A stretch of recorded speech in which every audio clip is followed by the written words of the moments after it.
vi um cartaz de desaparecido com o meu rosto nele. Algo muito estranho está acontecendo. A cidade onde eu vivo carrega uma história sombria. Ela foi fundada por um grupo de fanáticos religiosos que há mais de 20 anos tiraram suas próprias vidas após seguir um profeta falso. Embora isso tenha ocorrido há tanto tempo, a fama do lugar persiste, mas a verdade é que, mesmo com esse passado sombrio, as pessoas aqui são, na maior parte, boas. Nós não somos como aqueles que morreram naquele culto, e como todos sabem, o culto não existe mais. A maioria morreu, e quem sobreviveu está longe. Isso é algo que eu, a polícia local e qualquer outra pessoa sensata sempre rejeitamos. A ideia de que o culto possa ter algo a ver com os desaparecimentos que vêm ocorrendo por aqui. Nas últimas semanas, porém, algo começou a me incomodar. Eu vi mais e mais panfletos de pessoas desaparecidas sendo afixados nas ruas. No início, eu senti empatia pelas famílias, como qualquer pessoa faria. Mas logo comecei a ignorar, pensando que não passava de mais uma consequência da vida difícil nesta cidade. Pessoas que somem por causa das drogas, da bebida, o tipo de coisa que acontece aqui o tempo todo. As pessoas se embriagam, se perdem e desaparecem, muitas vezes sem deixar vestígios por semanas. Mas algo mudou. Algo não estava certo. Mas algo outro dia realmente me fez prestar mais atenção aos cartazes. Eu estava andando pela rua com as mãos cheias de compras do mercado e olhei para um folheto recém-postado. A visão dele me fez largar tudo o que estava carregando. Isso não podia estar certo. Alguém tinha que estar fazendo uma brincadeira de mau gosto comigo. Este novo folheto de pessoas desaparecidas postado mostrou meu próprio rosto e informações. Coletando o que pude do chão e limpando o leite e os ovos que cobriam minhas coisas, percebi que havia um número na placa. Tirando a placa inteira, levei tudo para casa e liguei para o número. E não obtive nada. Era uma secretária eletrônica, pois um homem que disse se chamar Charles deixou uma mensagem perguntando qual era o problema. E continuei meu dia. Depois de limpar e guardar minhas coisas na cozinha, fui lavar todos os ovos e leite dos meus braços, esperando no chuveiro começar a falar comigo mesmo sobre meus pensamentos. Falar em voz alta meio que me ajuda a organizar melhor meus pensamentos, eu acho.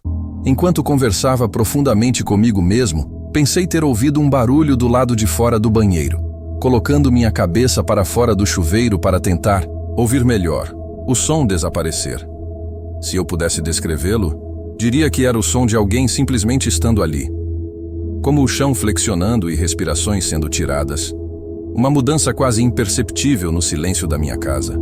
Mas como o som parou, imaginei que talvez fossem apenas os canos do meu chuveiro ou talvez um animal no telhado, eu não sabia.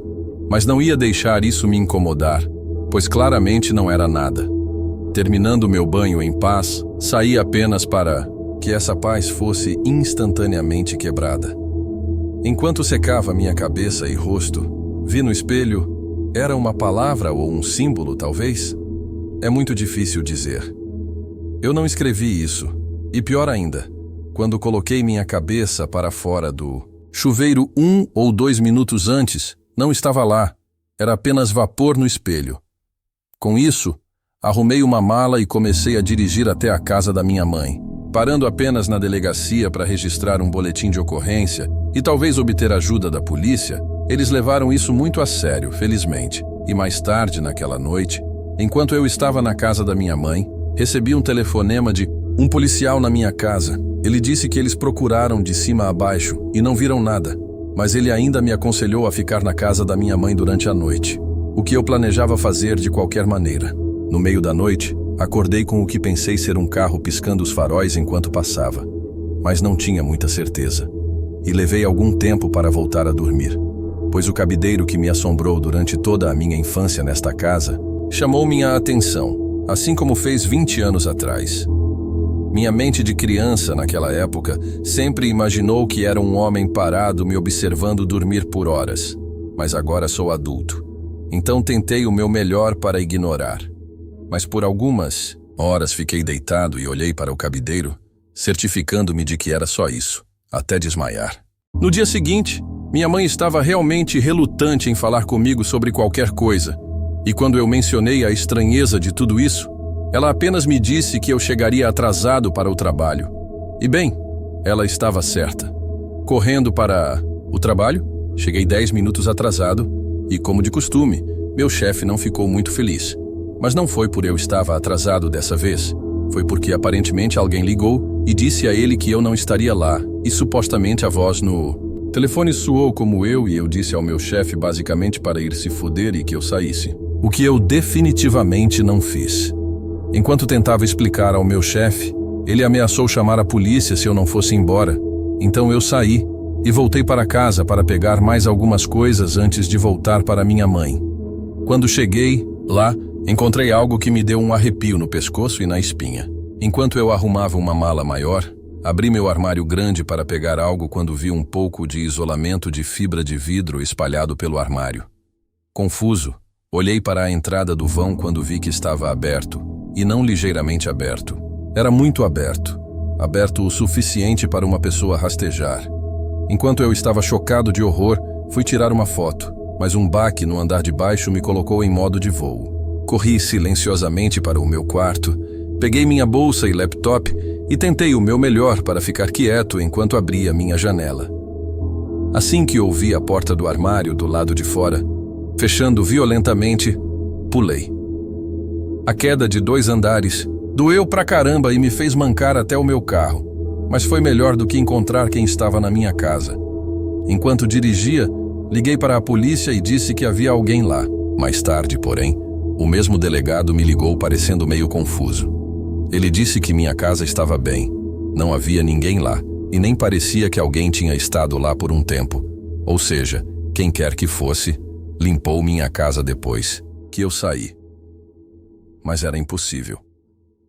Liguei minutos depois de sair.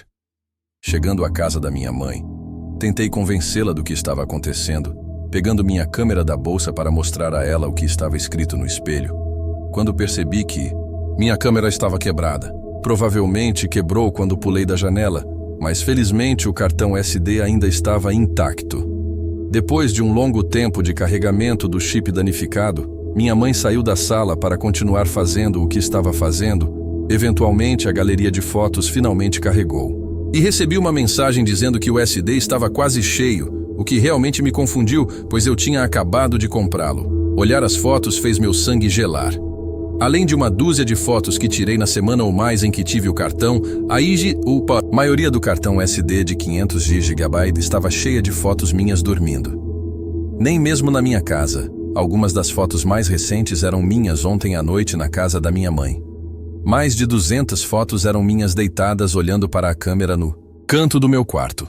Eu juntei as peças, que onde ficava o cabideiro era onde estava a câmera, tirando fotos minhas por horas. Depois que adormeci, quem tirou as fotos ligou o flash novamente. As fotos duraram até de manhã, quando acordei. Chamando minha mãe horrorizada, levantei-me para olhar ao redor quando descobri que ela nem estava lá. O carro dela tinha sumido. Para onde diabos ela foi em um momento como esse? Atrás de mim ouvi algo. Era fraco, mas distinto o suficiente para eu ouvir o som de alguém soltando um suspiro maior do que o pretendido, rápido demais para abafá-lo. Sem olhar para trás, corri para fora de casa e desci a estrada. Em pânico, entrei no primeiro ônibus que vi, que, felizmente para mim, estava saindo da cidade. Foi uma longa viagem de ônibus, então tive tempo de organizar meus pensamentos e escrever isso. Estou indo para a casa do meu pai. Fim das notas. Esta história foi encontrada aberta no laptop de uma pessoa desaparecida. Este laptop, junto com sua mochila e sapatos, foram deixados em um ônibus, onde o motorista o encontrou ao chegar no último ponto. Essa foi a história de hoje. Não se esqueça de deixar o like e se inscrever para não perder os próximos vídeos.